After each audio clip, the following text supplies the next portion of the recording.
Some marks రాయిపోయినా. So ఇక్కడ గుడి left సైడ్లో అనుకుంటా ఏవో పురాతన రాళ్ళు ఏమో చెప్పిండు అన్న, కరెక్ట్ అర్థం కాలేదు. సో చూద్దాం అసలు ఏముందో ఇక్కడ. నేను వస్తున్నా, లోపలికి వెళ్ళదు, మేము బ్యార్గిల్స్ ఆడుకున్నాం. సో ఇలా గుహలున్నాయి అనమాట. గుహ ఇది అదే తెలుసు అనుకుంటా. అప్పట్లో క్యాంప్ అనమాట, ఒక క్యాంప్ హౌస్. అవ్వచ్చు ఒకసారి వితౌట్ చెప్పులు I'm coming in to of road.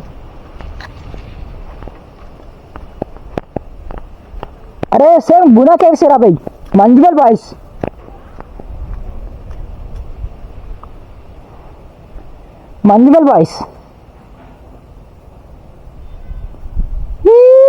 అంటే రాళ్ళు మొత్తం అంటే ఒకేసారి కుప్పడితో చూసిరా. సో అట్లుంది అనమాట. అలా మధ్యలో గ్యాప్స్ ఉన్నాయి.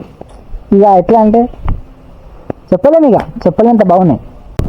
లొకేషన్ మాత్రం అద్దూరిపోయింది అబ్బా. ఆ గుట్టలు, ఆ కొండలు, ఆ గుడి, ఈ ఊరు, ఈ గాలి, ఈ వాతావరణం చల్లగా ఉంది రోజు. నా అదృష్టం అది.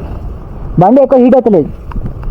మొత్తం మైనింగ్ ఏరియా కూడా మొత్తం తుడి పడేసి గుట్టల్ని మొత్తం గుడి పనికి ఉన్నారు తెలంగాణ మొత్తం చూసుకోవచ్చు. పంట పొలాలు నాట్లు వేస్తున్నట్టు ఈ మధ్య.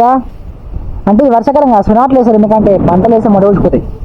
సో ఓన్లీ నాట్లు వేసుకొని వ్యవసాయం కొనసాగిస్తున్నారు వ్యవసాయదారులు.